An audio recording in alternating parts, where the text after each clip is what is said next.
Good morning, Raptor Freaks. Lexiot's here. It is Tuesday, so it's time for some classic Jurassic Tuesday trivia. Yeah.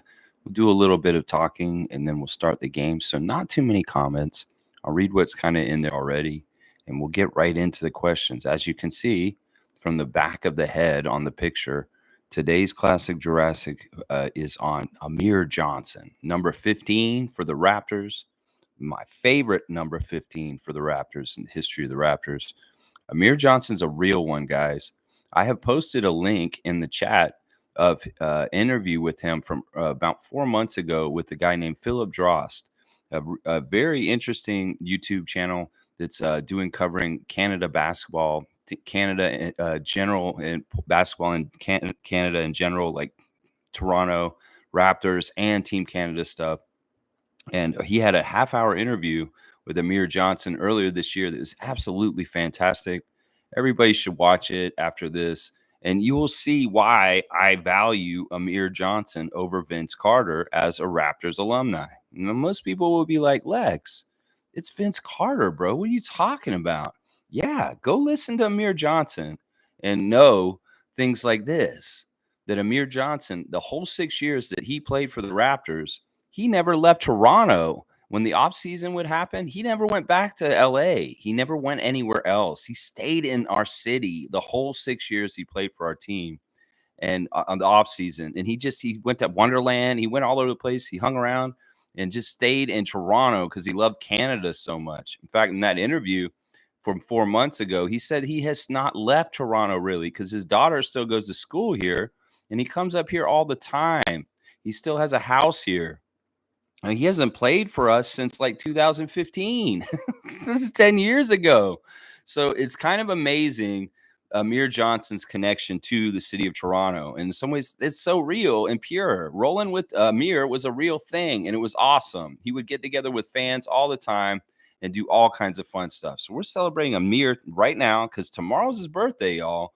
And also, I want to extend an invitation to Amir Johnson on behalf of the Raptors organization to come back and see us next season in our 30th anniversary season as an alumni, to come get some shine and some love from our crowd.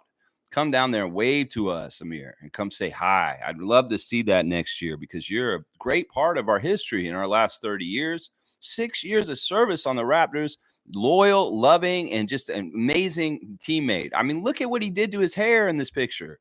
He's one of the few people that has ever shaved a raptor claw into his hair and played with it on the court. If that is not a real one, I don't know what a real one is. And that's what I'm saying. There's differences in levels of being a real one for the Raptors. Morris Peterson, Alvin Williams, Amir Johnson. Those are real ones. Vince Carter is not a real one. He's a great one. He's a Hall of Famer. He's important, but he's not a real one. Let's not get it twisted. There's differences between real ones and non-real ones, and Amir Johnson's a real one. Now, it was fun doing research for this trivia because I found that interview that I posted in the chat, and I've also hoped that you guys will watch it. And I also just happened to run into Terrence Ross once again on a Monday doing Twitch. Of course, Ross loves to Twitch around Monday at noon, and he'll go on for like the most of the afternoon. And once again, it's like me talking to him straight up. And Ross, I got some questions about Amir Johnson from him since he was one of his favorite teammates. He told me such funny things about Amir Johnson yesterday live. So I got research for this trivia partly from Terrence Ross telling me stories on Twitch yesterday live. So there's a lot we talked about yesterday. So we'll talk about what I talked about with Terrence yesterday after the trivia. But let me read your comments, and then we'll get right into it. So no more comments after Mike with this last one, and we'll go from there, and we'll go right into the trivia. Bryce is here first. Good to see Kentucky checking in right away. Good morning, Lex and the Raptor Freaks. Good morning to you, Bryce Lawson. Always happy to have your presence in the chat. Monique is here. Good morning, Raptor Freak family. Good one, Lex. Yeah. Did you predict this one coming up? I try to keep it under wraps. When I found that interview with Amir yesterday, the one that I have the link in the chat, you can see it in the chat. I was like, ecstatic. What a great job by Philip Drost. I'm very, very proud of the work you did on that channel. Very, very proud of the culture you're building for Raptors. I can tell you're a real Raptor freak like us on this channel, Philip. If you come and check out my channel today to see what it's all about, I want you to know that I'm very, very proud of what you're doing on YouTube to promote basketball in Canada. Continue doing what you're doing, my guy. And I will promote your channel for you on this channel as another positive Raptors space that really, really loves the Raptors like you do. I can tell. I mean, this guy's got signed Bruno Caboclo shoes at his house. That's a real one. He's got Caboclo signed shoes. I'm impressed. Let's just put it that way, Philip. And great get by getting Amir Johnson. There are some great interviewers coming up in the Raptors media ranks with young Jake from Jake's Takes and Philip Dross. Good job, man. Very, very good. Most saying also, I remember Amir's YouTube channel, Amir TV. I was just looking at it. It's still there. He's got about 5,000 subscribers, 104 videos, and they're all like little under 5-minute videos. And it's all from like 10 years ago, most of it. Just Amir Johnson in Toronto. And you can go look at Amir TV on his YouTube channel and you can see the love. Him at breakfast television on the morning show, him at Zombie Walk, him with his teammates, him making a little clip saying how to pronounce Jonas Valanciunas' name. That's how much of a real one Amir Johnson was. He really did care about this city a lot. He still does. He said in the interview with Philip Dross that I watched yesterday that when he was playing for the Raptors and he saw all the fans start Jurassic Park while he started playing here, that it became a really, like, he felt like a duty to us. He said, if those fans are going to stand outside in Jurassic Park and cheer us on like this, we better come to the game correct and kick some major butt. And that's what they did. Man, Amir is awesome. He was really a bridge from Chris Bosh era into DeMar and Kyle and all those guys. So, yeah, he saw the lows of the Raptors and he saw some highs too. Very, very happy and proud to be celebrating Amir Johnson today in the trivia. Trevor J's here. Good to see Commissioner J. Good morning, Raptors family. Jamal did it again to LeBron with another clutch shot. It was like sweet honey. Yeah, I get up this morning, another Christmas present. The Lakers are eliminated from the playoffs. Jamal Murray hitting the dagger. Jamal, keep testing your clutch in the playoffs right now. Get it ready for Canada this summer in Paris. My guy, you are overwhelmingly badass. You and SGA are looking real good right now. And Team Canada's prospects for the Olympics this summer are getting better and better. I was talking about this with Ross yesterday, and he didn't want to answer me because he's very Team USA. And he's very much like all about the star-studded Team USA team. I was like, man, Jamal Murray and SGA are looking real clutch in the playoffs. He wouldn't answer that comment. I was like, go Team Canada. That's right. Monique is saying, great interview with him, Amir. Yeah, that interview is really good. Philip's a really diehard Raptors fan, I can tell. And he really asked some really great, insightful questions to Amir Johnson. In fact, some of my questions today on the trivia will be about that. No more comments, y'all. Let me get to the trivia. You guys know that I'm going to do trivia in a second. So Mike's comment about posterizing should be the last comment until we start the trivia. All right, let's see. Trevor's saying SGA bring out the sweep on the Pelicans. Yeah, the Thunder finishing the season for the New Orleans Pelicans last night also. Yeah, some good games last night. Celtics winning also in their game to go up 3-1 on the Heat. Yeah, just a couple of 3 games last night, and they kind of went the way they were going to go.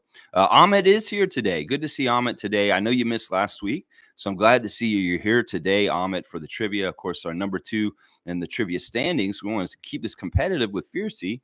Mike saying Los Jamales laughing my an ass off. Murray, the Raptors Avenger. Yeah, Jamal is awesome, and he's got a swagger to him. He is an all-star NBA, and you must recognize him. And until you recognize him, he will destroy your golden boy LeBron in the playoffs with buzzer beaters that make him look like a real superstar in this league. He is a superstar. So respect our Kitchener great Jamal Murray before it's too late. He will destroy you all. Yeah, that's right. Fiercey saying, good morning, fam, and happy Tuesday. What a glorious day to witness the Lakers' demise. Yeah, I saw that the free throw discrepancy was still pretty good for the Lakers getting that boost. And it still don't matter. They're going to go out because Michael Malone and Nikola Jokic and Jamal Murray said, yeah, y'all, you ain't going past us. No. You guys can go on. You want to go help Bryce and Bronny with their college stuff. LeBron, you got to go do things with your wife. You go on right ahead. You got time now. There you go. There you go. Yeah, Tom Duke saying Jokic not shooting a single free throw the entire game is wild, man. Refs really did the Nuggets dirty. Well, did they or did they not, Tom? They wanted to do the Nuggets dirty, but they did not complete the job, did they? No, they didn't. And that's the thing. You can't beat clutch. You can't beat truth. You can't beat reality. When reality hits Lakers, Darvin Ham and Anthony Davis and Austin Reeves and all you jokers, yeah, you can't hurt. Reality hits you and it hits hard. And reality is that team basketball, FIBA style basketball, team concept, good coaching, role players, playing together, playing hard on defense, playing for each other, beats some dumbass, let's throw superstars together and just fill it out in some sort of way like the Lakers are. That's just the damn truth. You want to win the NBA, you better have a team concept and you better be working together. That's right. Nuggets will still win. That's right. They did. Tom saying, good morning. Amir was a real one. He is a real one still. He still loves our city a lot. In fact, it's weird because he left our team and he went to teams that we hated afterwards, like Boston and Philadelphia. And but he was still. It's really funny what he said about the shot because he was on the Sixers when we played them in the playoffs in our championship run, and he was on the bench when Kawhi hit the shot. And there's a question in this trivia about that, so I don't want to give it away. But he did say he was mad about losing as a Sixer, but he loves Toronto so much that it was like weird because he just got eliminated, but he also was like really happy for our city. And then when we won the championship, he was overjoyed. So it's weird. He was on our way to our championship on the Sixers. He did play in that series, in that 7-game series when we put them out and Joel cried down the hall. But he was very happy for us after slightly being mad because he also said this in the interview that he realized that was his best chance to win a championship in his career when we put him out with the Kawhi shot. And that hurt him. But he was also, on the same token, very, very happy for Toronto and Canada and the Raptors organization. That's how much a real one he was. He is still to this day that he was like that. That's crazy, isn't it? Mike Sam Murray's dunk posterizing Braun was a moment for sure. Yeah, I didn't see that dunk highlight. I did see the last shot he took where he called game and he dribbled to the lane and made a nice, easy mid-range shot that sealed the game after LeBron hit a couple free throws. That was awesome. Fiercely saying, damn, I should have hopped on to T. Ross's live. Yeah, it's pretty fun. Once again, he's playing video games.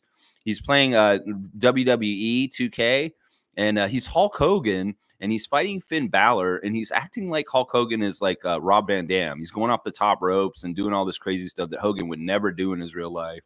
And it was pretty fun. It was funny. We were talking all kinds of wrestling stuff, as we usually do. That's one of the fun things about me talking to Ross is he loves wrestling. So do I.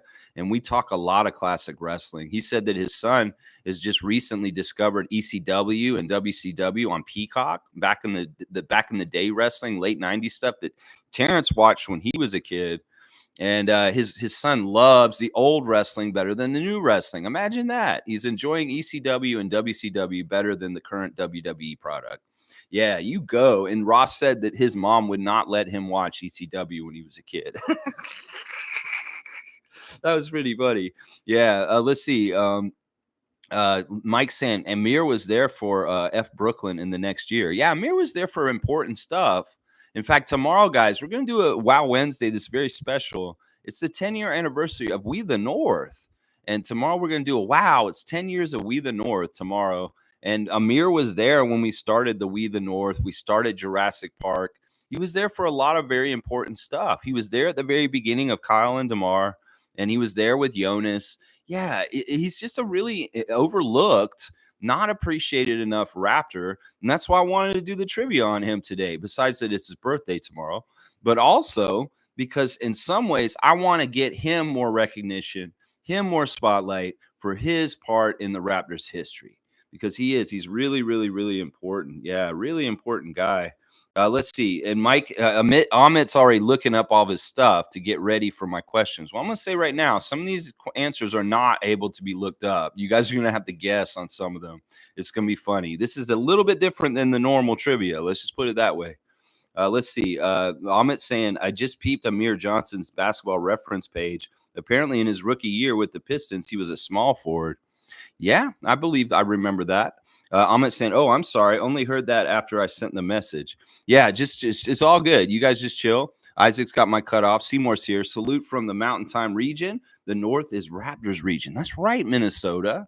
That's right. You know, maybe a higher north, Minneapolis City, but we've got the North above you, which is Canada, the whole country that is north of Minnesota. So don't get it twisted. We the North still, my guy. We the North still, Ant-Man and Gobert, Rudy Gobert. That's right. That's right. Seymour saying, Lex, did you see the Magic Johnson telling Hawks they should trade Murray for Magic's Isaacs? What's your take? We want to do trivia right now, Seymour, and I'm not really sure what you're saying. You're saying Magic. You see Magic Johnson telling the Hawks they should trade Murray for Magic's Isaac. What's your take? They want to trade DeJounte Murray for Jonathan Isaac. Yeah, those players I don't care about. Whatever. I mean, Magic's smart. In some ways, I don't know why he's worried about the Magic and the Atlanta Hawks, though. Let's see. It's a head scratcher, too. Why Magic Johnson trying to help Orlando and Orlando? Yeah, that's what I was just saying. I don't know. Magic, maybe he's bored. All right, let's do this trivia, guys. So, yeah, today we're doing Classic Jurassic Tuesday trivia on Amir Johnson. So, we'll start with the first question. What is Amir Johnson's middle name, guys? This one's a little tough. We always have this as the first answer. Yeah, all right, David, you're there. You see it. All right, we see our trivia champion, David, second-year trivia champion, jumping in and getting Jala. Yeah, Amir Jala Johnson. That's an interesting middle name. I've never heard that name before. It's kind of cool. I like it. Amir's just such a cool guy, you know? All right, let's keep going. According to Terrence Ross, this is a story Terrence told me yesterday because I asked him, talk to me about Amir Johnson, Terrence Ross. Whoa, he said, Amir is so funny, man. Amir is so funny. And well, this is the story he told me. I'm going to tell you guys in a second. According to Terrence Ross, what kind of horn did Amir Johnson have on his matte black Chevy Silverado truck? Yeah, Amir had apparently this monstrosity of a truck. It was all matte black and tricked out like crazy. And it was just a big Silverado. It wasn't even that good of a truck. What kind of horn did he have on there? Yeah, I want to know what kind of horn y'all did. Yeah. Yeah. Wonder what it means. Horn. Blowhorn? No, it wasn't a blowhorn. It wasn't an elephant horn. It wasn't a unicorn horn. It wasn't a bullhorn. It was a vehicle horn. It was a certain kind of horn. Electric horn? No, it wasn't a truck horn. What kind of horn was it? It was crazy, honestly. And this is the story that he told me. Air horn? I'll tell you this story after you guys get it. What kind of horn do you think it was? It was a certain kind of vehicle's horn. There you go. Tom got it. It was a train horn. That's right, Tom. He has a train horn on his truck. And what he did was, all right, there was one day when the Raptors had to go to practice, and Amir had this truck that could drive in any weather conditions. And well, what happened was there was a really bad blizzard in Toronto, and Terrence Ross and Amir had to go to practice. So Terrence called up Amir. He's like, man, we can't get down there. Nobody has a car that can get down there. And Amir's like, I do. And he comes and picks up Terrence Ross in this truck. And he's driving him to practice. And they're at a stoplight. And there's this couple walking their dog across the dog walk right in front of them. And Amir tells Terrence, watch this. And he blasts his horn. And his horn is a train horn. Like, he made those people jump out of that crosswalk. And Ross is like, he was so mean, but it was so funny. And their dog got so spooked and ran, like, and they had to run after their dog. But yeah, that was a prank that Amir Johnson did during a blizzard. And apparently none of the other Raptors made it down to practice except for Terrence Ross and Amir Johnson because of Amir's big, huge, crazy ass truck. So there's a little insider story directly from Terrence Ross about something about Amir Johnson. Of course, Terrence was talking about a lot of his different teammates yesterday. He did declare that his favorite teammate in his whole entire career as in the NBA was James Johnson. He said his favorite teammate was James Johnson, but he put in his top 5 Kyle and DeMar and Amir. So those were his favorite teammates in his career, and they were all Raptors teammates, which is interesting to me too. Yeah. Ross talked a lot yesterday. In fact, he talked about why the Suns sucked and got swept out yesterday. As a person who was on the Suns this year, he had some interesting things to say about Frank Vogel. And I will talk about this after the trivia. But yeah, funny story. straight from Terrence Ross's mouth yesterday. And Tom Duke's getting it because it is a train horn, guys. Yeah, he did a train horn. Those people scared the hell out of them. He said he's always doing jokes, is what Terrence said. He was always doing jokes, Amir Johnson. All right, what city and state is Amir Johnson born in? What city and state is Amir Johnson born in? Yeah, James Johnson was a Raptor twice. And, of course, he was a Raptor with that cocked that joint and banged on him. That era, of course, yeah. Ahmet has got it right away. It is L.A., so Ahmet Gaming is getting the third question today. It is Los Angeles, California. Let's see. No, it's not Dallas, Texas. Yeah, it was L.A. Yeah, he didn't want to go back to L.A. when he played for the Raptors. It's weird. He said he came in, to the Detroit Pistons, and then he came to Toronto. And when he came to Toronto, he loved it so much, he never wanted to leave.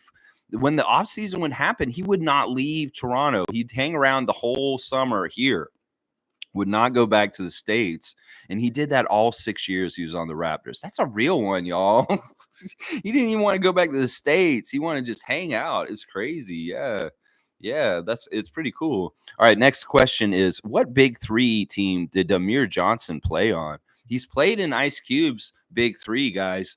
What team was he on in the Big Three, guys? Name the team that he's played for on the Big Three. No, in the Big Three, Ice Cube's 3-on-3 league, David, not the Pistons. What team did he play on in the Big Three?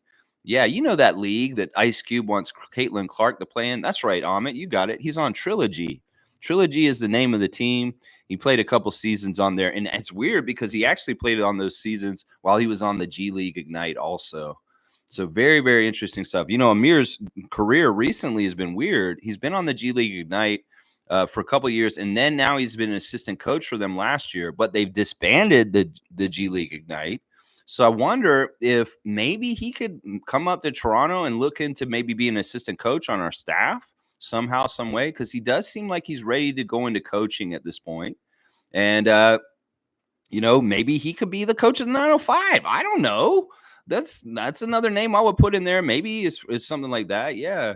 So, no, I'm giving Trilogy to Ahmet Gaming because he said it, even though he didn't spell it correctly. I'm going to give it to him, Trilogy. Yeah, Fiercey, you're just behind. But he, the spelling is not totally important on here. Yeah, Trilogy, Triology.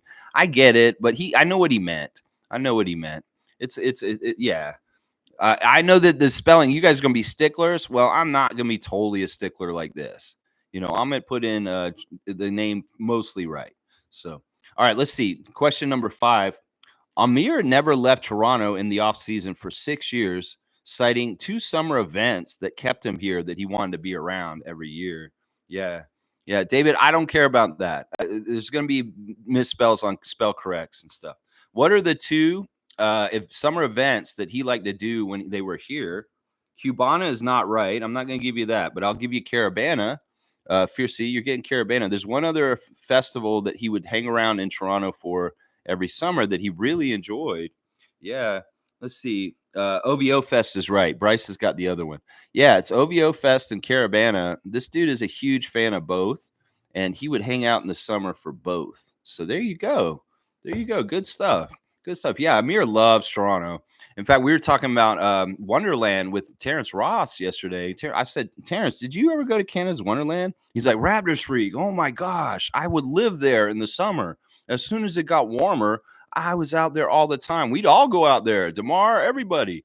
And he's like talking about the Leviathan roller coaster being so scary. He's like, that's the one that always used to get me, Raptors freak, is the Leviathan. Yeah, that's a tough one. So Ross was out there at Canada's Wonderland like crazy in his young career around when he was a rookie on the Raptors. Very, very young. So that's pretty cool stuff. Yeah.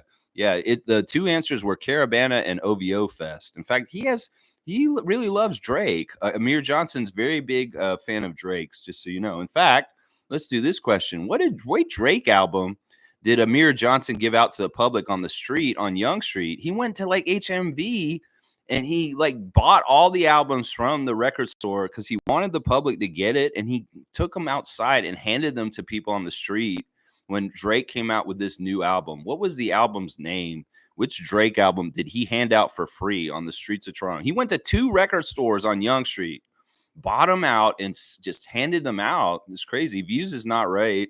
Nothing was the same. Nothing was the same. Isaac, you're half-assing the question.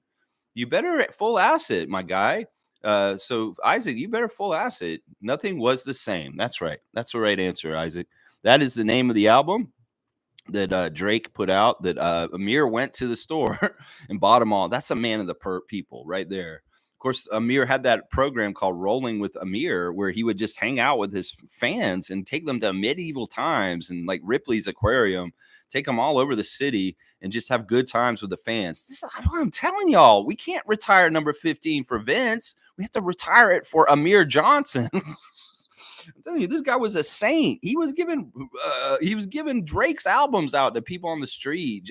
What would you do if you're walking down Young Street and you saw one of the Raptors standing on the street corner and he handed you a Drake album for free? Here, my guy.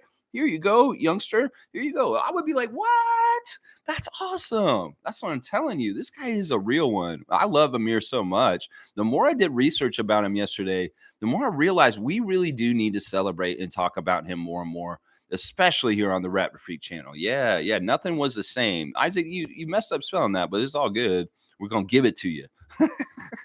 All right. What is Amir Johnson's nickname, guys? What is his nickname? He has one nickname, and I thought it was so weird when I saw it. I've never heard him call this, but he has a nickname, and it's the one nickname that you can find on the one page where I look for this. There you go. Ahmed knows where to look for it. It's on his basketball reference page, and it's Paper Thin. His nickname is Paper Thin. Yeah, Ahmed Gaming getting in there just before Isaac. Yeah, that's a weird one. I'd never heard him called Paper Thin. It's weird. In some ways, I don't look at him as Paper Thin. He was very strong, very, very strong. In fact, he leaned very heavily into his defensive prowess to make his NBA career long. You know, he was a great scorer when he was younger, but in the NBA, he's a much better defender. And that's the smart thing. He's one of those kind of players that realizes, like, look, it's not about me scoring. In fact, he said this in that interview that I watched that's in the chat. He said that young players just don't get it. It's not about scoring. If you can do something to help your team to win, that's way better. And the problem is a lot of young players aren't coming in the league with those kind of skills to help their team win at this point. And the more players need the mentality of Amir Johnson to do the dirty work, to get the rebounds, to set the picks, to block the shots, to play hustle defense. And that's what he says as a G League Ignite assistant coach, that he advises people like Scoot Henderson and the youngsters that were on G League Ignite, like Buzelis, that you need to carve out a role that's useful and make yourself useful for NBA teams. And then you'll have a longer career. Everybody can score. That doesn't make you anything special. Let's just put it that way at this point. Yeah, it's the people that don't do it. Yeah. Tall Money's not on there, Monique. They may have called him Tall Money at some point, but they did not call him that enough so that it would be on his thing. So there's no Tall Money. That I remember that nickname, though. I do remember that nickname, but it wasn't on the sheet, so I didn't put it on there.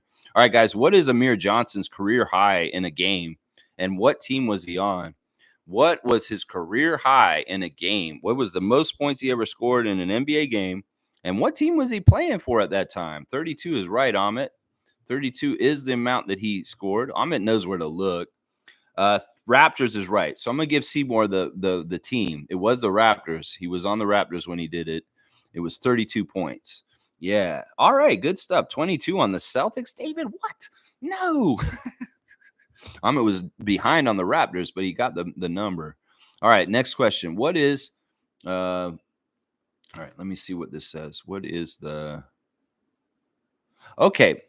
Jeopardy answer that Amir was the question to? Now, he was a question to on Jeopardy. What you know how Jeopardy does it, where they'll write in the thing and you say, what is Amir Johnson? Well, what was the clue on Jeopardy? He was a clue on Jeopardy once. And what was that clue? What is the special clue that it was? This is hard. In some ways, you guys aren't going to get this out of the blue of your head. Now, there's something special about Amir Johnson. He was something in particular that distinguished him from anybody else in the league. And if you know this special fact about him, then you can answer this question. See, Ahmed may not be able to go this. Who is Amir Johnson is the answer, but that's the question. But what is the answer? Okay, Seymour's on the right place. Now finish that thought, Seymour Pay. You've got half of it. Yeah, what is the rest of that fact that you're about to say? Because that's part of it. You've got half of what it's saying. So finish that thought. No, it's not youngest NBA player. It's not basketball player. It's not Balla. High school player, yes. Finish that. No, it's not right. High school player in the league. What is that? That doesn't mean anything. You got to write it out. Write it out. Don't half-ass me. Full ask the questions. Yeah, dominant? No, that's not what it is. Seymour's so close. He just needs to write it correctly. I know he knows what he's trying to say. He just has to say it correctly. First drafted out of high school? Nope, that's not right. 1 year removed from graduation high school? He went from high school league. Yeah, I know but that's not special. Lots of guys did that.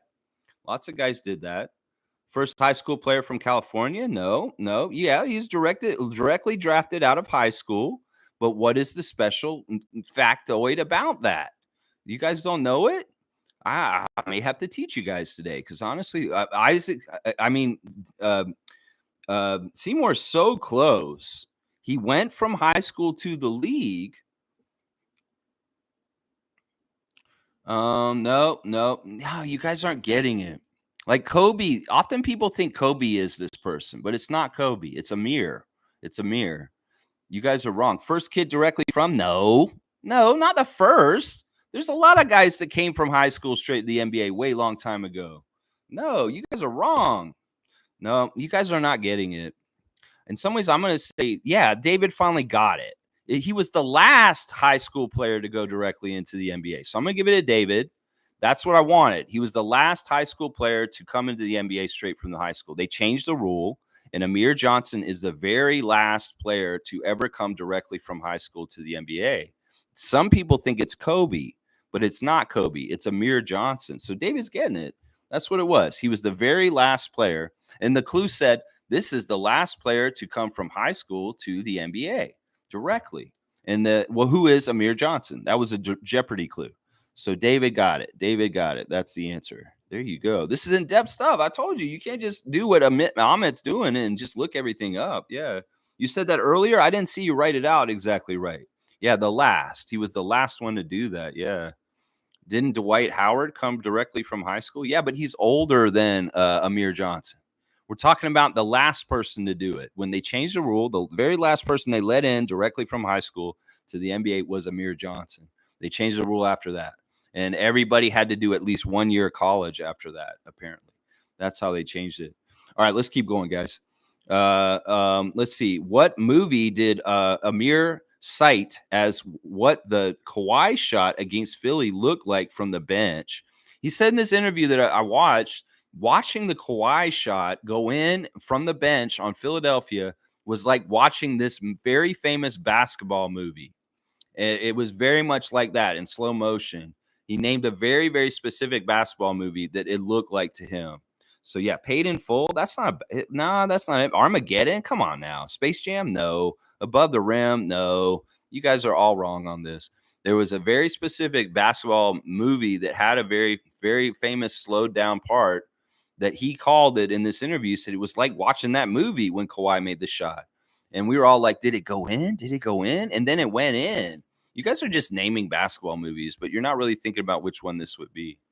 You got to think about the kind of movie that has a slow motion part where somebody wins at the end, where it's very epic. It's not Space Jam. It's not Love and Basketball. It's not White Man Can't Jump. It's not Above the Rim.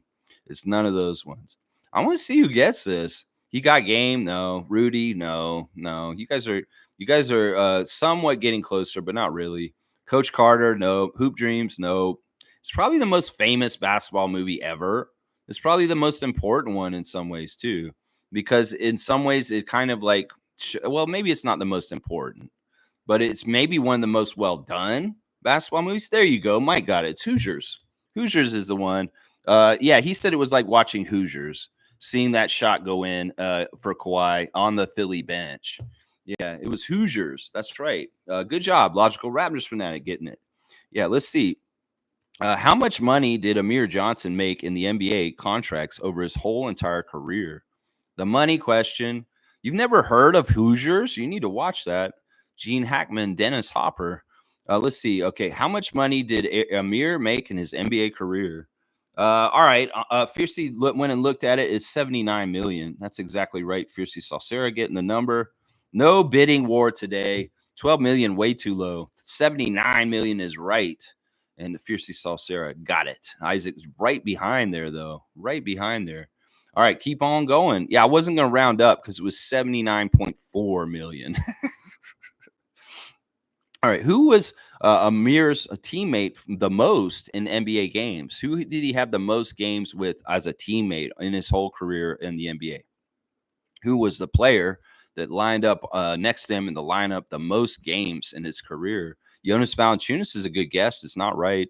Vince Carter is not right. I don't want you to half-ass me, you guys. Seriously, y'all stop half-assing me. Seriously, because there are people that have. There you go. Mike got it first because he didn't half-ass me. So there you go. It is DeMar DeRozan, and Isaac half-assed me, so he got half-assed, and Ahmed did too.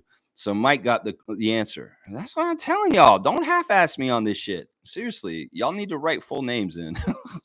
There's DeMar Johnson that played in the NBA, y'all. Just so you know, there is another DeMar that played in the league, DeMar Johnson of the Atlanta Hawks. So yeah, you need to not half-ass me, all right? Because it can mean other people, just so you know. All right, that's why I say that. Don't half-ass me. All right, let's keep going. Who was the player that he played the most against in his career? Yeah, who was the player he played the most against in his entire career? Yeah, half-assing. That's right. Al Horford's a good guess, David. It's not right though. Horford is an excellent guess. They had to use Al Horford last night because Porzingis got hurt. Al Horford's probably a better option than Kristaps Porzingis anyway, and this may actually help the Celtics because Porzingis got hurt last night. Yeah, who do you think it is? Oh, there you go, Amit. You've wrote his name really crazy. It is LeBron James. But Amit's in there first, and Fiercey is almost right there, but it's Amit. He put the LeBron James in there. the LeBron James. That's funny. Yeah, it's LeBron. He had his most games against LeBron. It makes sense. All right. We got like 4 more questions still on the Amir Johnson. Yeah. You were writing something else and you wrote it in real fast. I thought you were just making him like have some sort of title like the LeBron James. That's who it is. Yeah. No, it's all good, Ahmed. You know, we're doing trivia. Come on now. All right. Next question. Who drafted Amir Johnson and at what pick? What team drafted Amir and what pick number was he in the draft? Yeah, guys. Yeah. Pistons 56. Yeah, Ahmed was ready for that one. Yep, you're going to get both of them. It was Detroit, and it was the 56th pick. Think about that, guys. He was like the third to last pick in the draft the year he was drafted. That's amazing, honestly. And, you know, he even said coming straight from high school into the NBA was tough. That in some ways he kind of regrets doing that. But he did. And in some ways, his time in Detroit was like college for him. And it wasn't until he came to Toronto that he really kind of felt like more NBA kind of guy. He also said this, because they talked about the cold weather in Toronto. And he said, well, I was used to cold weather in Detroit. And that was when I got the cold weather shock from coming from LA, was getting to Detroit as a rookie and dealing with the cold weather. I got used to it. And then coming to Toronto was actually better. In some ways, the weather is better in Toronto than it is in Detroit. So he was used to cold weather and he didn't care. Obviously, he didn't care. Yeah. Yeah. Let's see. All right. Yeah. You put Pistons in so fast. But yeah, Ahmed was ready. He put Pistons 56. And on mine, it said real quick, you said Detroit Pistons right after him. Yeah. In some ways, I should say he half-assed it. But on the team names, if it's very clear, like we know who the Pistons are, it's just going to be the Pistons. All right, here's the next question. What era nickname was used for DeMar, Terrence Ross, Amir Johnson, Kyle Lowry? What was the era what was that group called back then on the Raptors?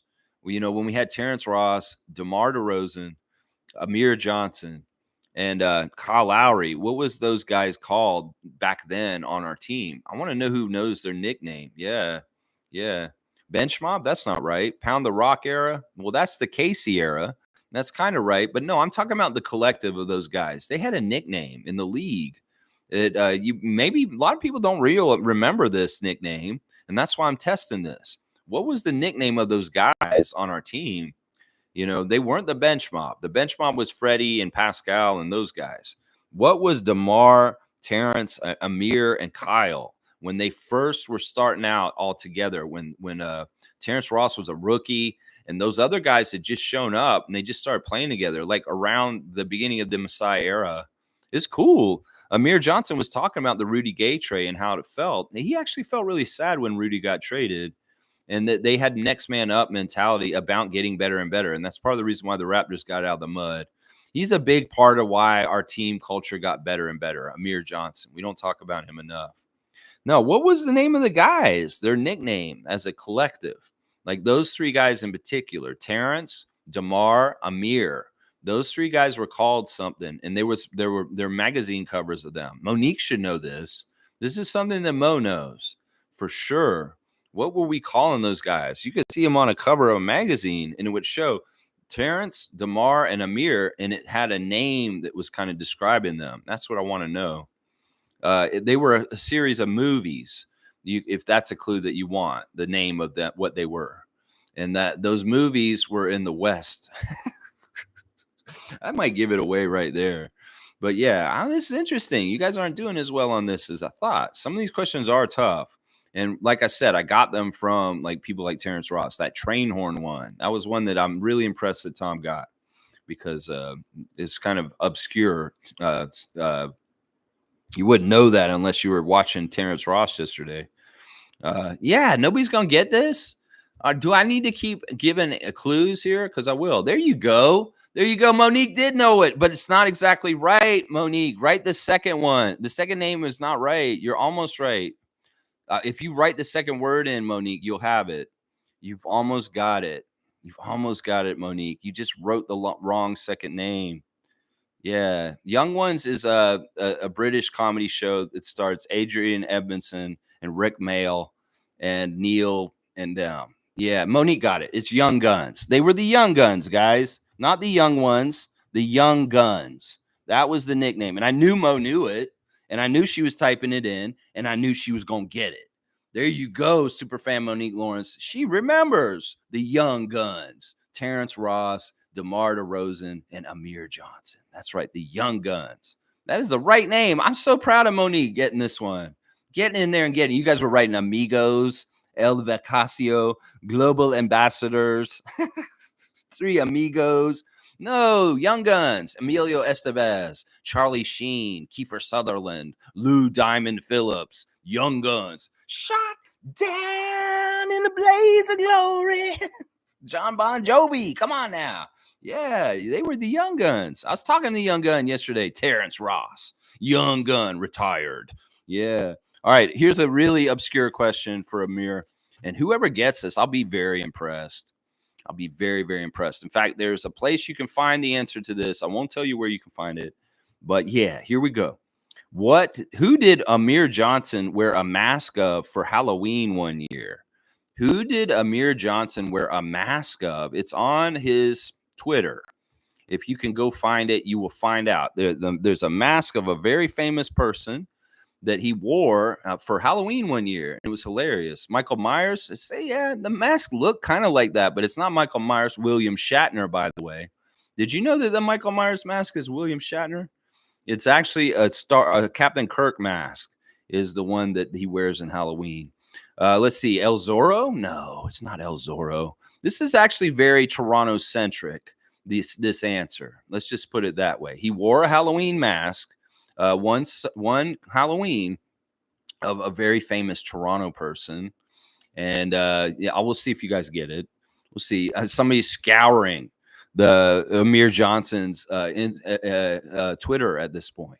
I think it's either his Twitter or his Instagram that it's on. It's one of those two. He did not wear a Raptor mask. Let's see. You want to talk about Jack Armstrong's latest article after? I have not read it. I don't know anything. I mean, it's about his being on the broadcast for 20 years or something like that. Yeah. I mean, we know Jack's been around forever. I didn't read that article, Monique, so I don't know what it says. Let's see. Gretzky? No, it's not Gretzky. It's somebody who's very Toronto. He's like a Toronto celebrity. I may be giving too much away by saying that. Yeah, it's funny. This is another reason why I love Amir is because of this, what he did and what he wore. And him being a troll because of it. Honestly, he's a really smart young man, is what I'll say about. Yeah, Rob Ford is right. He wore a Rob Ford mask one Halloween, around when Rob Ford was our crack smoking mayor. So good job, Bryce Lawson, the Kentucky guy, getting the crack smoking. No, it's not Doug. It's Rob, his brother that died. That jabroni, yeah, because he's like 10 years old. So yeah, Rob Ford is the right answer. Good job, Bryce Lawson. Get the obscure Toronto question all the way from Kentucky.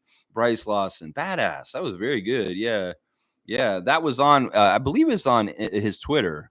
I'm not totally sure. Yeah, it was on his Twitter. He scrolled down. He found it. All right, last question of the day for Amir Johnson. This has been a fun one. I told you the questions would be a little bit weird for Amir because he's such a character. It's really, really good stuff. All right, what Canadian reality TV show did Amir appear on as a celebrity judge? What Canadian reality TV show did he show up on as a judge? Yeah, let's see. Top Chef Canada is right. There you go. Fiercey's on the IMDb.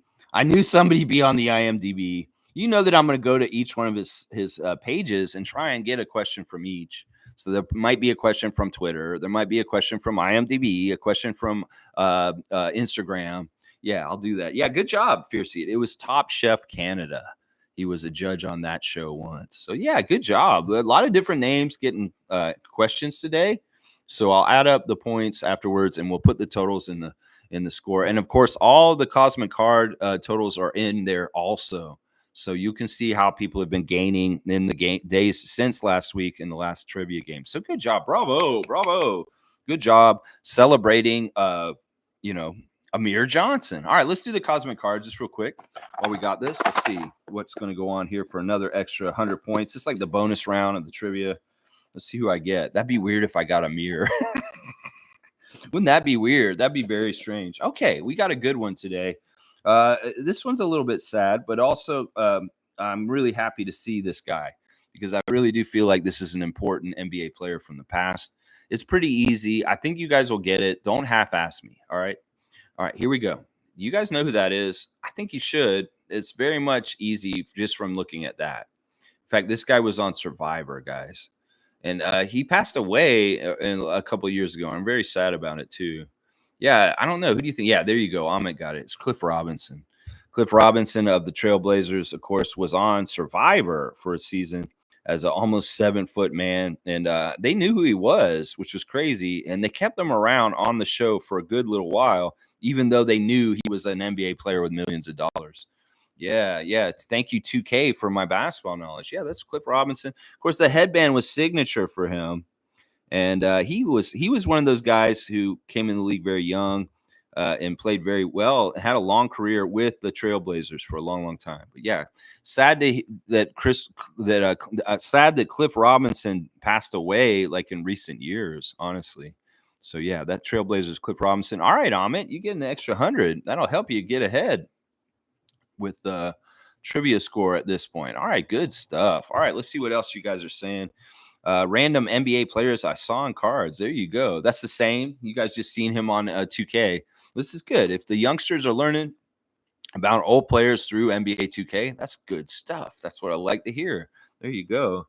Yeah, Scott Pollard recently got Pollard. Yeah, Pollard. Yeah, he's had health concerns recently. All right, let me see what else I want to talk about today. Yeah, once again, if you guys can go follow Canada's Court, it's a YouTube channel with this guy Philip Drost, and he's got some really good interviews on there. And of course, the one with Amir Johnson from 3 months ago is on there. There's not even 1,000 views on it, so not a lot of people have watched this interview. It's very Toronto centric. It's very Raptor centric. And Amir just professes so much gratitude and love towards the city of Toronto, our fans, and the Raptors in general. In some ways, I really do want to reconnect with him if his playing career is over as far as things. And maybe possibly, I don't know if there's a place for him around our organization, but I would love to have Amir Johnson be a part of the Raptors in some capacity. That would be fantastic. He's just been such a great person in the community while he was a Raptor. I think that it would be a lot of fun to have him around again. So I would highly encourage you, Masai Ujiri, MLSC, if you do have an ear to me, to check out what Amir's doing next season and maybe bring him in the fold if there is an opening in our organization. I just think that that'd be smart. Yeah. Yeah. Let's see. Amit saying, I didn't see the jersey at first. I thought it was Ben Wallace on the Bulls. So the headband is very signature for Cliff Robinson. Very, very signature. Very, very signature. In fact, he was one of the most signature Cliff headbands around his time for sure. David saying, Lex, I want to double check. There have been years of trivia so far. This is the third year. Yeah, this is the third year. There's been 3 seasons I've done this show. The first season was Scotty's rookie year, and G won the trivia that year. The second year, which is the year that was last year where Nick sabotaged our team, it was your trivia championship.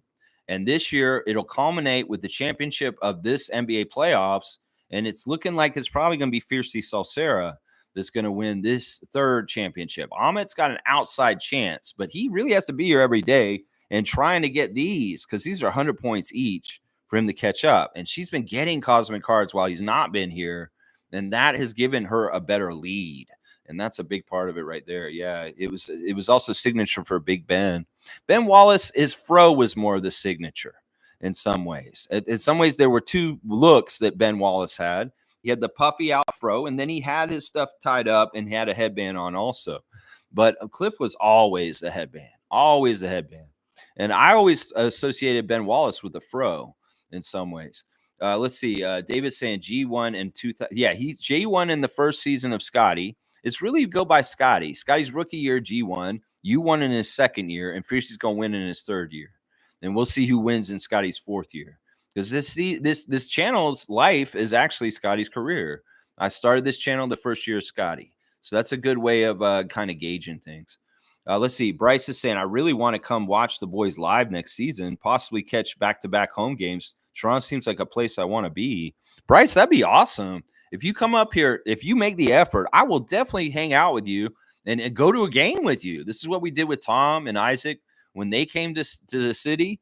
And, you could come up here and I'll go to a game with you, man. Seriously, if you can get to Toronto this season, I'll come to a game with you. I promise you. I'll definitely hang out with you and show you around the city too. Let's see. David saying, okay, cool. Thank you. Yeah, no problem, David. You're in there as number 2.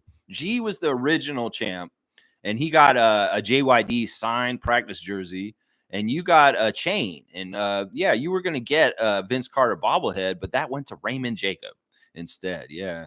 Let's see. Most saying I can try and send this to Amir. I hope you do. Seriously, Monique. I want him to know that seriously, there's real ones like us from Raptors Nation that absolutely remember him. And we really want to celebrate him in our history, especially this year, the 30th anniversary. I told Ross yesterday, I said, Terrence, it's the Raptors' 30th anniversary next season.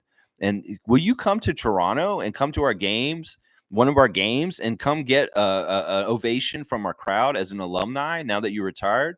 And he looks at the comment that I wrote. He said, oh, Raptors freak. Oh, my gosh, that makes so much sense. They just contacted me a couple months ago. He told me this already. And they asked me to come to Toronto next season. That totally makes sense why now that it's the 30th anniversary. And then he confirmed to me, yes, I will come up to Toronto and visit you guys. He straight up told me that yesterday. So in some ways, I encouraged Terrence Ross yesterday to come back to Toronto and get the love from our crowd as an alumni coming back this season in our 30th season. So hopefully Terrence will show up and know that I had a part in it because I had put it in his head. I said, look, you got to come up here for a 30th anniversary. He did not know that it was the Raptors' 30th anniversary coming up. So he said he's going to come for sure. So, hey, I'm just trying to do my part as a Raptor freak. Yeah. Yeah, let's see. Amit saying, missed the last 2 weeks. Haven't been at home. Well, I just hope you're safe. And whatever you got to do. I mean, it's a gauntlet. It's a long season. We do this trivia year round. This season started when the championship got given to the Denver Nuggets last summer. And we're coming full circle. When the championship goes to somebody this year, that's when the championship will be handed out to the next person. And I want to appreciate David Saborin for donating our championship trophy and ring for this great trivia season. Yeah, and you guys have been a great battle, Fiercey and Amit. You guys really have been a great battle all season. It's just recently she's separated a bit. Yeah, David saying, Bryce, make it to Toronto. I'll buy you a ticket. That's bonkers. We got to get Tom and the GOAT Duke back here also. Yeah, Tommy, we need to get Tommy back for a game where we're going to win. I'm sick of Tom coming all the way to Toronto and not seeing us win in a weird Indiana game that we should have won. And then the two in-season tournament and the Milwaukee game. Yeah, that was tough. Those were tough games. But yeah, Bryce, come on up. We will definitely take you to the game. And David will go with us too. Let's see, big 30th. That's right. 30th season. It's a big deal.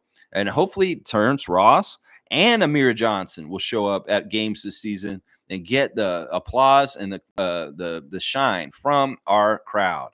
And we know Vince is probably going to come up and do it. Well, these guys need to come up and do it too.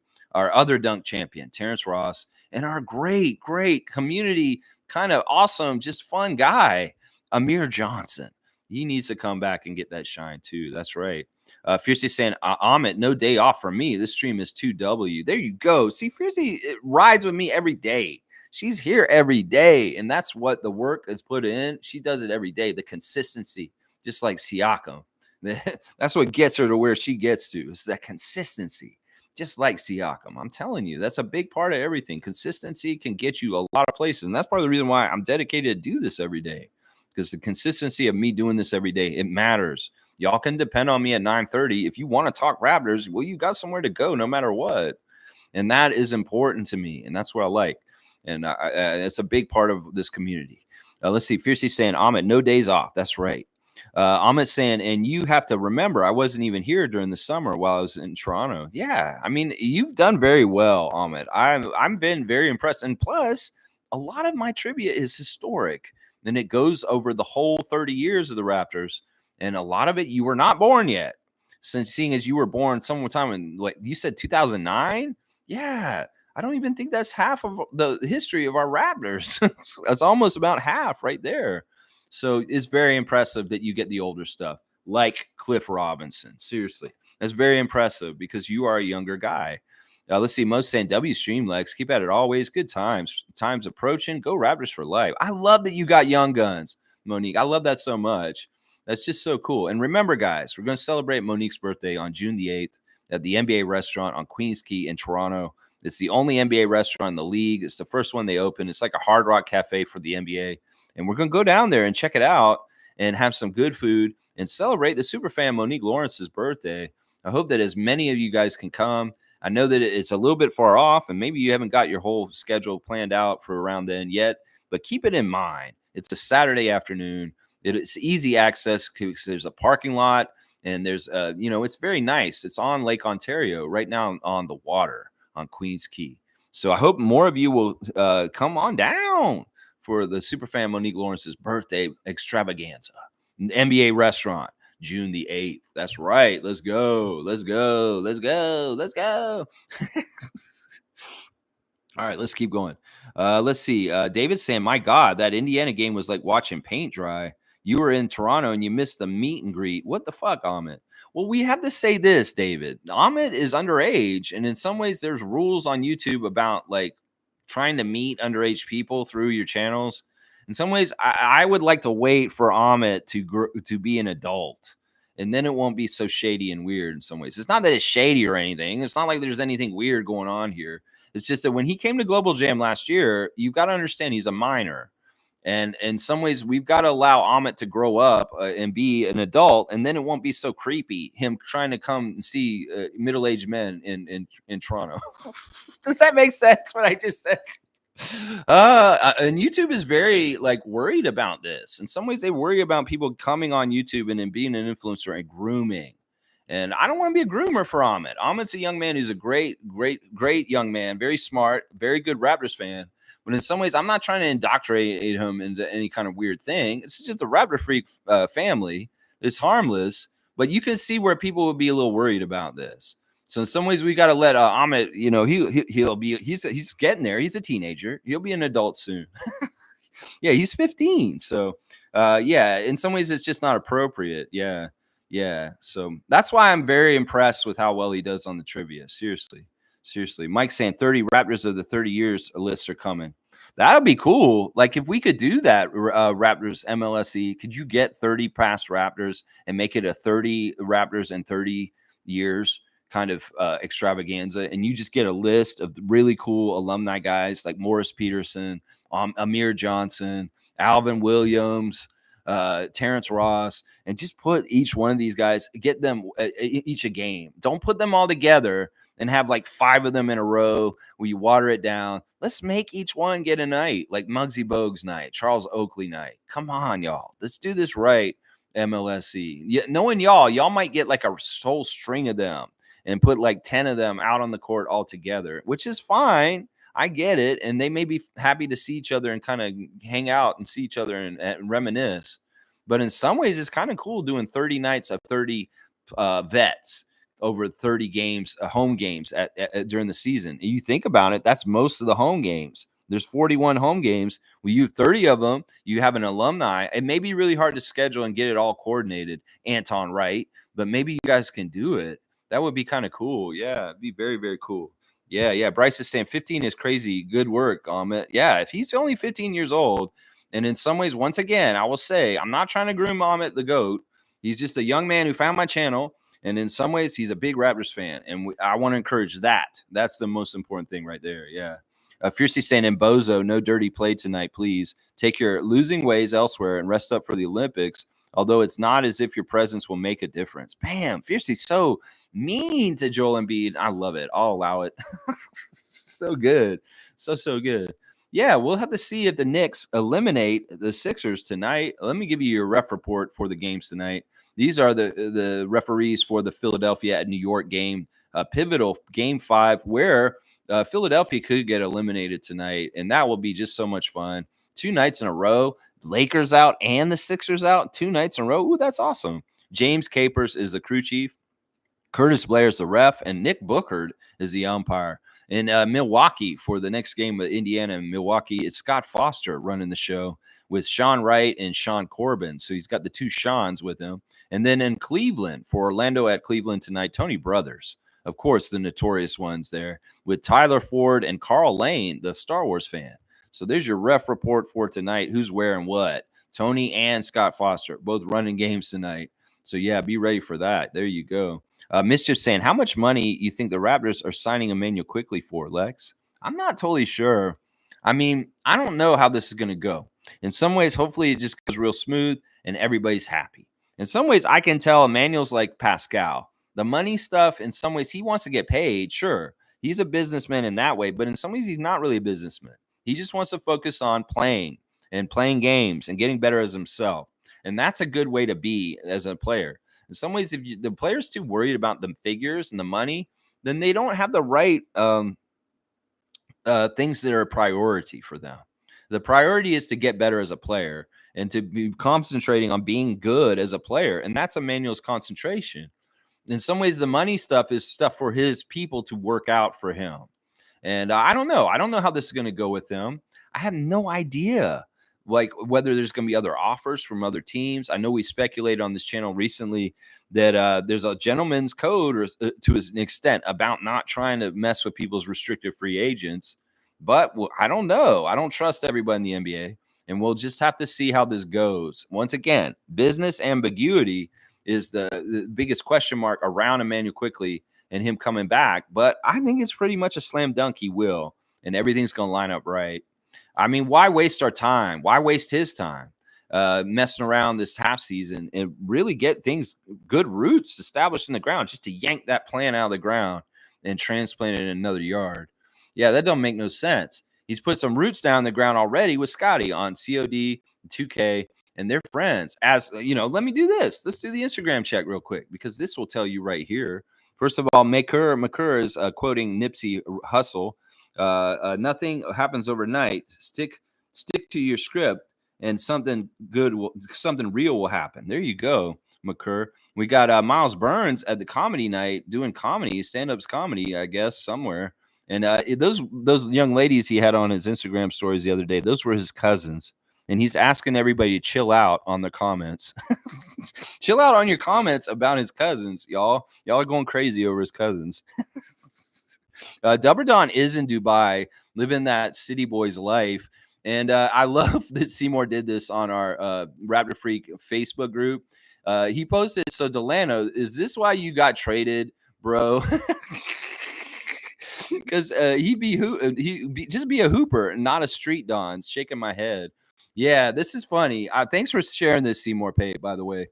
This whole TikTok thing with Delano and his watches and riding around the car and looking like he's what's his name, Little Baby or something. There's a rapper that looks like him. I forget what his name is. There's a guy who looks just like him who's a rapper like Delano.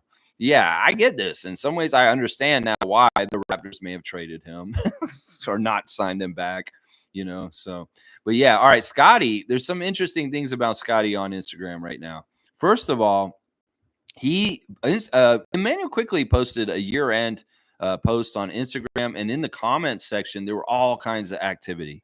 First of all, Grady was in there talking to him about being included in the pictures. And then Scotty wrote in the comments, my point guard.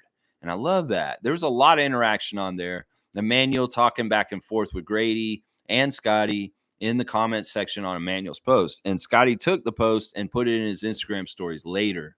Also, Scotty got reposted by, what's his name? Adam Levine of Maroon 5. There's the famous karaoke clip of Scotty on the cruise ship or in Cancun, wherever he is, singing Maroon 5 song. Well, they found it. They heard he was doing this, and Maroon 5 posted Scotty singing their song. And now Scotty's like over the moon because they found him and they posted. So he reposted them posting it. So he's posted Adam Levine posting him singing Adam Levine's song on his Instagram stories. It's kind of funny. I'm not a big fan of Maroon 5, but I think that this is really cool in some ways that Scotty's starstruck by Adam Levine posting him singing a Maroon 5 song on his thing. So there you go. It's like pretty cool, actually. It's very, very cool in some ways for Scotty.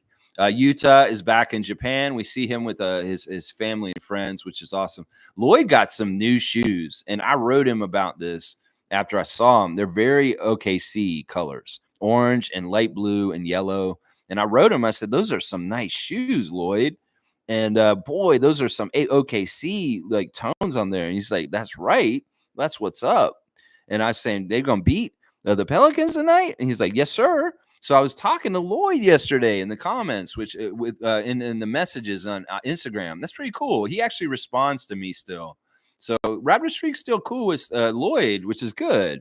In some ways, I need to talk to him and maybe ask him about what him and Scotty are doing right now as far as playing basketball in Cancun while they're vacationing. I wonder if they're actually picking up the ball and going down to the gym and shooting around at all. Because knowing Scott, he's probably is, even though he's on vacation. And the great thing is, as I said before, Lloyd plays basketball himself, and he's got a pretty good shot. So he's a pretty good person for Scotty just to be hanging around shooting hoops if they are still in Cancun and they're still finding a court somewhere. So I should actually catch up with Lloyd on that. Let's see. Precious has got some fun stuff. He's got a show called Wildcard Kitchen he's watching on the Food Network. And also he's got his highlights of him blocking shots on Philadelphia, blocking Joel. And it says Precious is unlimited. That's right. Precious it is. He's awesome. We got Mr. New York City. He's still repping Raptors in different places. I love it. And he's got his nieces with him. And it looks like they're playing carnival games somewhere. Jordan Wara is camped out in Toronto right now. He's been posting pictures of him at OVO Center.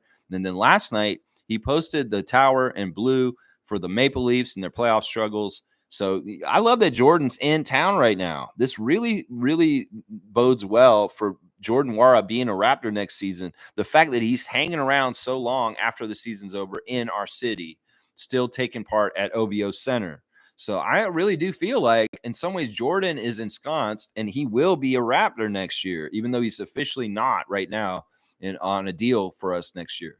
I think that we will retain Jordan Wara and he will be back because, man, he's hanging around the city a lot right now. And that's showing that he's dedicated to us and he wants to be around the Raptors. So I think that's what's going to happen. Yeah, so it's pretty cool stuff on the Instagram stuff. Really cool to talk to Lloyd. And also Scotty, blown away by Maroon 5 reposting his karaoke hijinks. Bryce is saying, I'll definitely be looking to make a trip up there. You guys are awesome. Yeah, for sure. Just keep us in contact of obviously the channel and let us know when you're coming and we'll make arrangements. I'm open to go to any game if it fits for what's going on. I would say this: pick a game where we have a good chance to win, so you can go and you can feel a win. Because if we pick tough games, I know it's fun to go to a in-season tournament game against Boston like we did with Tom, but that's high pressure, and the chances of us winning may not be that good. So if you want to have a good feeling, pick a crappy team. Like let's go watch the Raptors versus the Pistons or something like that. That way we have a better chance of you going to a victory. That's what I'll say to Tom too. I know that Indiana game should have been a victory, but that's a game where Nick Nurse shaved that win from us. I had no idea why we did not win that game, and I'm blaming Nick for the first game I ever went to with Tom Duke for him screwing up that game on purpose and trying not to win that one on purpose. It's crazy. Yeah, Amit saying I'll come when I turn 18. There you go. Yeah, we just don't want anything funny, anything weird here. This channel is supposed to be for adults, honestly. But I don't care. Amit's 15. He wants to watch me. He can watch me if he wants. But, some people, younger, maybe shouldn't be watching me for sure. I'm not cussing as much as I used to, though. I'm trying not to, at least.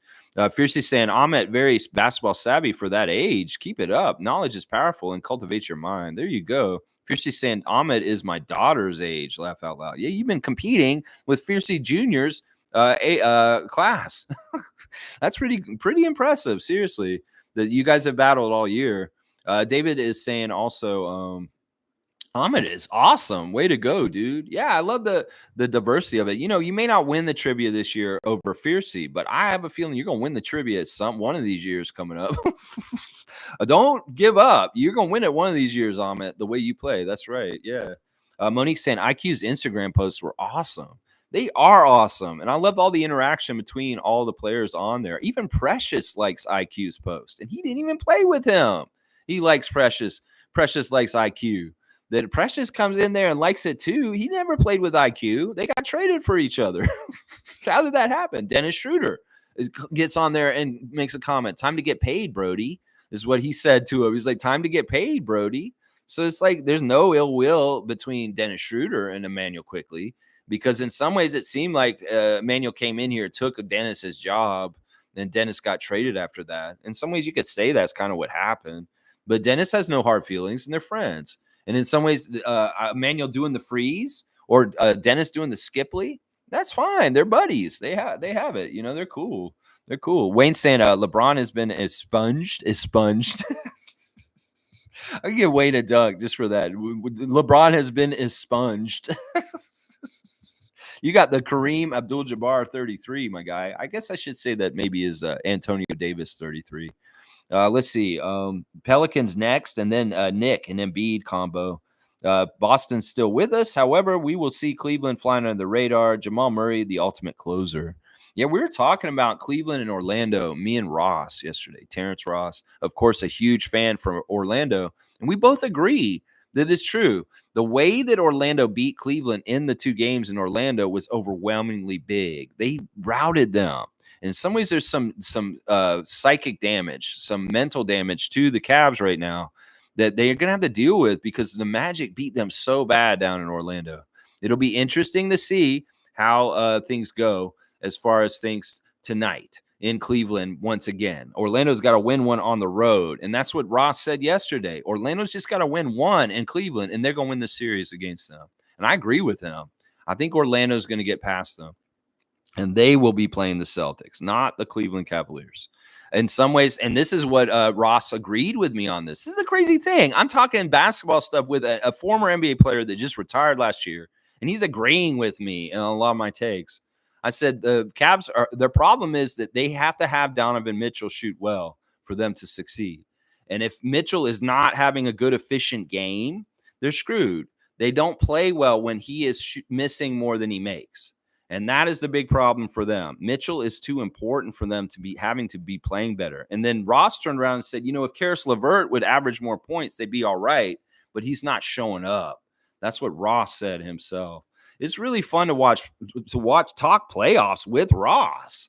He straight up, we talked about, I know the NBA doesn't like small markets winning and that they want the classic teams and the big markets to win, and they help them. And Ross straight up said this to me yesterday. He said, yeah, Raptor Streak, it's true. They want the big market teams to win. You're exactly right.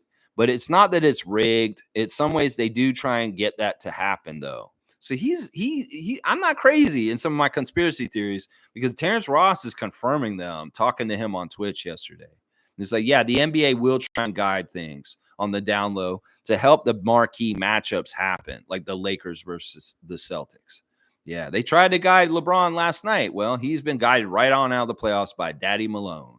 That's right there. Jamal Murray, you're a badass. The ultimate closer. Wasn't that cool?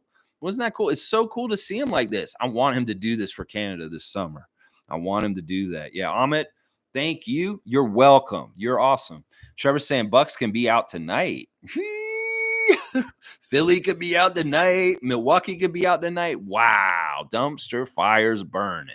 Phoenix, the Lakers, dumpster fires burning. Woo! Yeah, that's right. That's right. Bryce is saying, and they will, Trevor. Pascal ain't bullshitting with them. No, he ain't messing around. Our former Raptors got things to prove in the playoffs for the Knicks and the Pacers, and those teams will be victorious tonight. I'm gonna say that right now. You go on, New York Knicks. You go on Indiana Pacers and beat them. Scott Foster, don't you mess with Pascal Siakam. That's what I'm saying right now. I'm saying I haven't been to a Raptors game for so long. I had 2 games I was supposed to go to in 2021, 2022, but both of them were canceled because of the outbreak of COVID. Last game I went to was 2020, 2021. Yeah, that was a good season. That was a good season. That's a while ago, man. You can get back there again, Amit. You'll get back there. Yeah, no fans. Wayne saying, Lex, did you just say IQ is like Pascal? Pascal ain't here mainly because of money. His representatives advise him to get paid maximum. If Pascal's willing to take a pay cut, he would still be here. I don't think that's totally true. I mean, we could say that, but how many players in this league are like Tim Duncan at this point?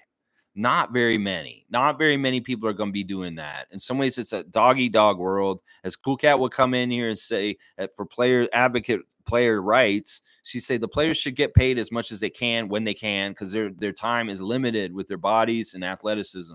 In some ways, it's like Siakam. You could say, oh, Siakam could have been admirable and taken lower money and stayed in Toronto. I don't know if that's realistic. I will say this.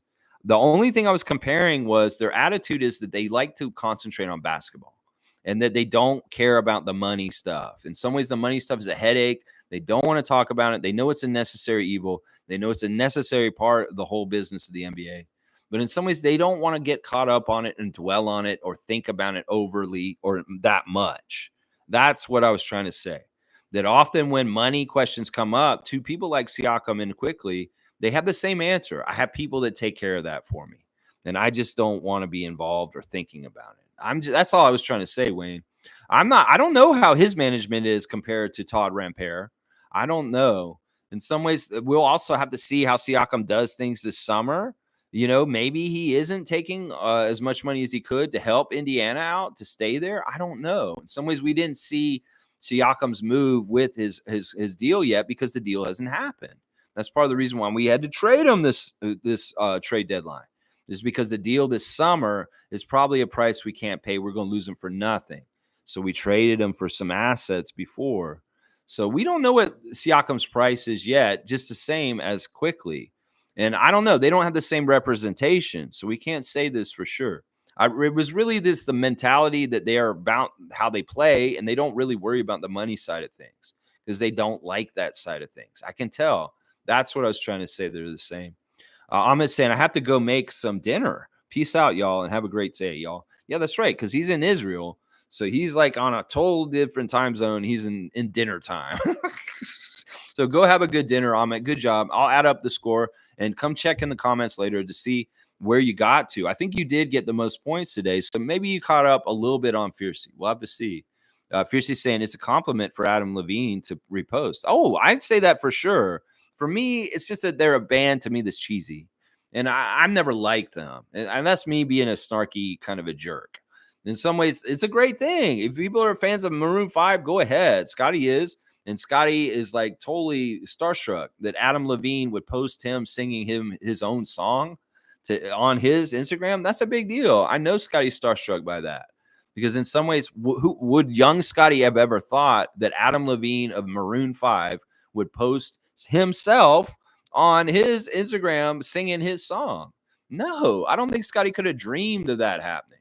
And in some ways, there's little things like this that happen with Scott in the recent months. They're like little benchmarks. They're like, wow, I am a celebrity. I mean, I can remember 2 years ago sitting on Twitch with Scott, with you guys, Fierce and Tom Duke and Cool Cat, and him saying, like, why does somebody in Germany know who I am? Like, he said that at one point. It's like, what do you mean? You're famous, bro. People all over the world are going to know who you are, Scotty. You're going to be like Rookie of the Year. I'm being an all-star. Of course, people know who you are, Scotty. Why are you amazed that somebody in Germany knows who you are? So he comes from that kind of perspective of a young person that's like kind of like he's humble in some ways, not really understanding his fame completely. So when he sees these like things happen, like where Adam Levine is reposting him, he has to pinch himself because in some ways it doesn't seem real, is what I would say with him. It's hilarious. It's hilarious. It was kind of like this when recently he was put on Gentleman's Quarterly. Like he was put on GQ for his fits this season. And in some ways that really impressed him too, because GQ all of a sudden is showing Scotty Barnes and his fashion in their magazine. And that was really impressive to him also, where he had to pinch himself. It's like, all of a sudden, I'm in GQ. So Scotty's had some of these rites of passages recently. And the Maroon 5 posting is definitely symbolic of it for sure. Full Ass is here. Good to see Full Ass. Kareem. LeBum has until June 30th to opt out. By that time, he will know where his son is drafted, and he will sign with that team for 30 cents just to say that he played with his son. You know what? I love this. If he wants to do this, I say more power to you. Be Ken Griffey Jr. and Sr. Go do that, man. Do it, LeBron. You only live once. YOLO, guy.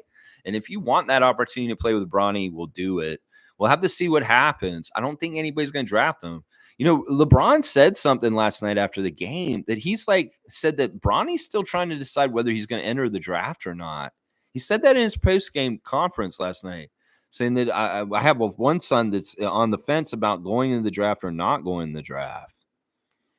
I mean, maybe he's hearing all the noise that he doesn't have very good draft stock, and nobody really like Bronny. Honestly, he probably does need to go back to USC and play another season where he plays at a different level so he can actually get some draft traction, because he really doesn't have any right now. It's only his father that gives him traction. There's nothing he's doing on his own merits that makes him attractive to draft by any NBA team. And in some ways, it's the whole idea of LeBron coming to join him that's more attractive than actually Bronny being on the team. So it's a mess in some ways. In some ways, it'll get played out the way it's going to get played out. I don't know if Bronny's going to be in the NBA next season, because in some ways, LeBron's reading the room and he's seeing these guys don't want my son yet. And even me saying I might come and play with him is not enough for them to do something. I don't know. It's going to be very interesting, Kareem. We're going to have to see how it all plays out. And it is very telling that he has until June 30th to opt out and see how it goes down. Monique saying the only thing I saw last night was Jamal and his dad, Roger, celebrating the win. That's so awesome. And I love that. I love our young Canadian, Jamal Murray, excellence with clutch shots and helping his team defeat the Lakers. And especially in a situation where free throws are given to the Lakers so easily and nothing's given to Jokic. Oh my gosh. These guys are badasses. In some ways, the Nuggets are rebels against the system of the NBA and what it wants. And they're rebels. They don't allow what they want to happen in the NBA with storylines. You go, Joker, Jamal, and Michael Malone and the rest of y'all. You guys are awesome. I love you guys. If you guys repeat, I won't be upset. Terrence Ross said last night that if the Nuggets repeat, he wouldn't be upset if the Joker becomes like Tim Duncan and gets a dynasty. In some ways, he likes that kind of stuff. Ross is looking at it as an old head. He's saying, these young guys are coming up and taking this league now. And he's really big on Ant-Man, of course. But he's also saying that like a lot of these old guys are getting put out. He talked a lot about the Suns yesterday, which was very interesting, seeing as the last team that Terrence Ross played for was the Suns. And he was there with Kevin Durant and those guys for a bit last year. Now, he does not have very much respect for Frank Vogel, apparently. It's weird because the last time I was hanging out with Ross, he was saying NBA coaching jobs are so hard and everybody should respect NBA coaches for the jobs that they do, because it is not easy in any kind of way. They work so hard and it's a thankless job. And this is just, you fail and you get the crap for it. If you succeed, well, you hope you get some credit for it, but you'll probably get overlooked in some ways also. Well, he said this about Frank Vogel. He said Frank Vogel is a horrible development coach. He's the kind of coach that can coach veterans that know how to play on their own, and they can just take care of things themselves. Now, hiring him in Phoenix was not a good move because that team, even though they're veterans with Devin Booker, Kevin Durant, and Bradley Beal, is not playing the correct way as a veteran team together and right with the whole rest of the team. So Frank Vogel's a useless coach with them. In fact, he said that Frank Vogel's only good with older players that know how to play and they don't need any mentoring, or because he's horrible with young players and he can't develop them. And I said to Ross, well, I felt like Matt Ashiba hired him just because he was a name out of everybody who's left. They probably would have been smarter if they had done something like what the Raptors did and went and hired a brand new head coach that hasn't even gotten a try, like Darko Rajakovic, instead of retreading a championship coach from the bubble with the Lakers, Frank Vogel. That's a misstep. In fact, I'm going to say right now, they're going to fire Frank Vogel because he's lost the locker room. And even when I asked Ross about this, because we saw Bradley Beal diss him from a high five at the end of the game the other night. You feel like they respect him? And Ross basically disrespected him himself when he said, no, this guy, in some ways, I don't know. In some ways, it's like, look. So I think the writing's on the wall for Frank Vogel. It's a one and done. And it's partly because those leaders do not respect him and they did not take his coaching very well this season. And it's not totally his fault. It's not totally his fault. Although somebody in the comments was saying it's not Vogel's fault, but Ross disagreed with them. He disagreed with them. He was kind of like, somebody in the comments was saying it's not Frank Vogel's fault. It's those guys on the Suns' fault. And Ross was kind of like, not really. That was crazy when I heard him being so open and talking about that situation. Obviously, he's not in the league anymore, so he doesn't care. He can say whatever the hell he wants. And that was pretty interesting. Very, very interesting. Yeah. Yeah. All right, let's keep going. Fiercely saying from LeBron doing his freaking annoying in-game shrug after dunking to his gracious and frustrated walk-off of shame without dapping anyone. Beautiful night. Okay, I'll stop now. Moving on to Embiid. Well, hopefully you get this kind of crying, running through the hallway night for him tonight as the Knicks put them out tonight. You go, Knicks. You go, New York. Beat the Sixers. Put their ass out. That butthole face going home to Iowa. That would be awesome to see. Yeah. LeBron, no class. When he loses, he gets really frustrated and he just leaves the court. He's such a bad loser. In some ways, back in the old NBA, they got mad at the Pistons for doing that to Jordan and the Bulls. Well, the face of the league does that all the time. Nobody's pointing that out like they did to the Pistons, the bad boys, when they did that to the Bulls. Nobody's pointing out the bad sportsmanship of LeBron because he's the face of the league. Yeah. All right, let's keep going. Fiercely saying Michael Malone is a class act, graciously thanking the Lakers and giving them props, but also recognizing his team and their contribution with such passion and pride. You know, one of the things Ross said yesterday is like this old guard getting older and moving on. People like Steph Curry, Kevin Durant, and LeBron James will allow the young guys to finally get some sunshine. In fact, he's saying that he's happy for teams like Denver, the Minnesota Timberwolves, the Oklahoma City Thunder, that they're finally getting their due out of the shadow of people like LeBron and Kevin Durant, that it's their time. And Ross is himself declaring this, much like logical Raptors fanatics been pushing the young are coming to take the seat from the old. In the playoffs this year, Ross is saying the same thing on his Twitch yesterday. Yeah, very, very interesting. Very, very interesting. The old guard is being changed over to the new guard. Wayne saying, definitely I agree. Pascal ain't about greed, but his rep's job is to represent him, not his employer. I swear, Pascal wouldn't have taken the Fred VanVleet offer. I would be shocked. Yeah, I have no idea. We can't woulda, coulda, shoulda this. We need to just accept that Siakam's gone and just forget about this. There's no alternate reality where this would be different. We only have our reality now. And as much as it pains us to see him doing well for Indiana and wish him what could have been with spicy barbecue, it just wasn't going to happen. I'm sure, and we know Masai said this. He looked at every possible outcome of what he could do to make things happen a certain way. And he did what was best for our team. And I trust Masai Ujiri when he says that he really, really researched and looked into every single possibility.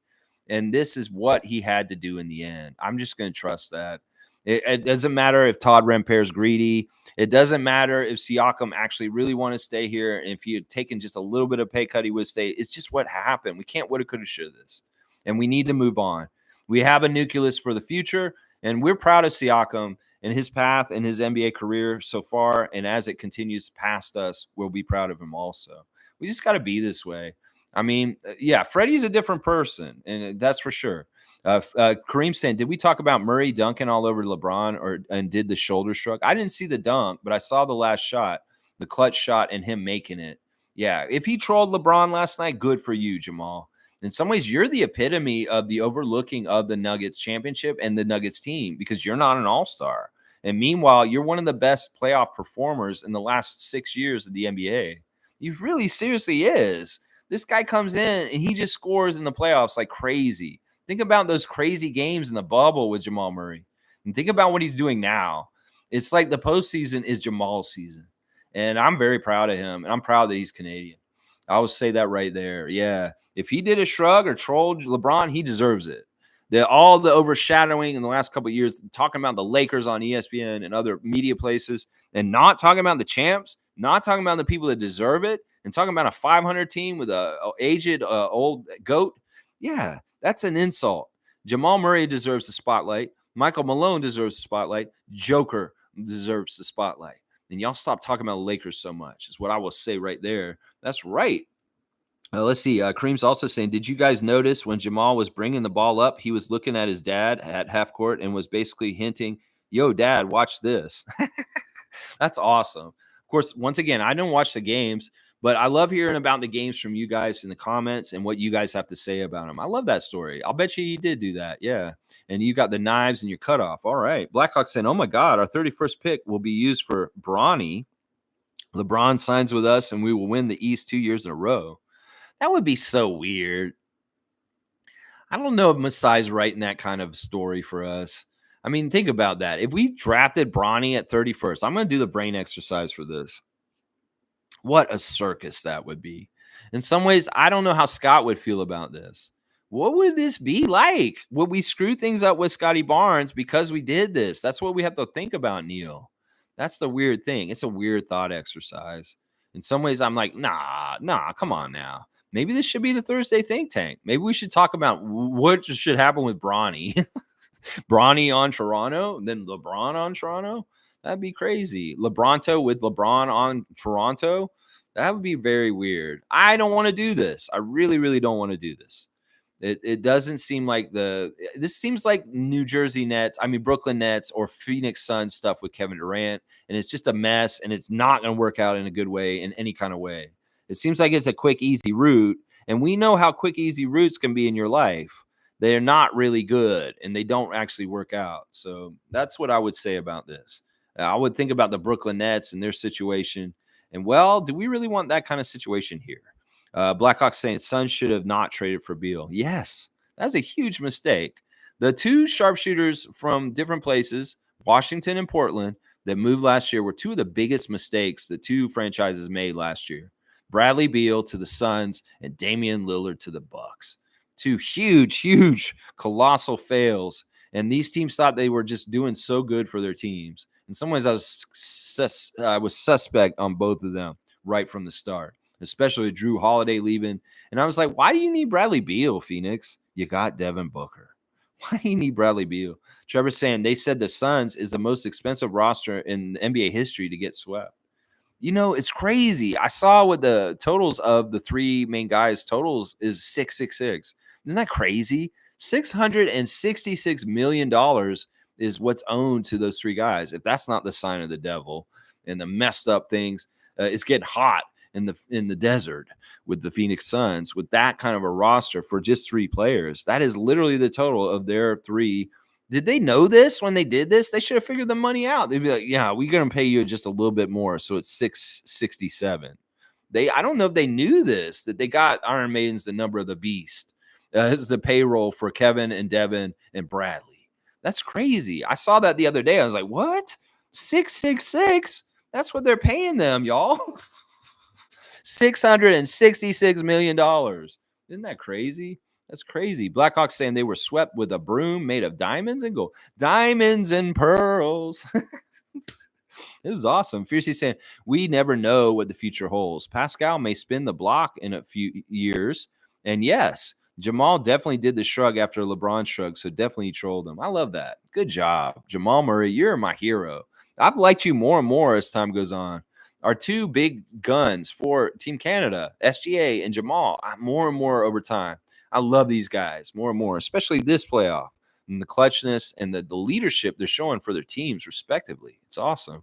Trevor's saying Michael Jordan still will remain king of the best players, and LeBron is running second. No debate. A lot of people are echoing this after his loss in the first round last night.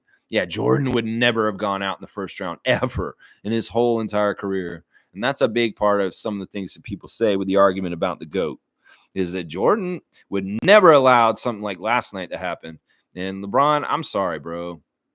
It's just your different species, is what I would say. You're different species of NBA players. There's just something a little bit different about Michael. And in some ways, there's that clip that people showed, like between Kobe and LeBron recently, where he's saying basketball is just whatever, is what LeBron's saying. Meanwhile, Kobe's like saying basketball is like everything. It's life. And I take this very sacred, and I go after it. In some ways, LeBron's attitude about it is like, well, it's just basketball. It's just a game. It's just a game. It's kind of what he's saying. It's crazy. All right, let's do kind of a little wrap up, guys. Yeah, good job by the Nuggets last night. We're proud of you guys.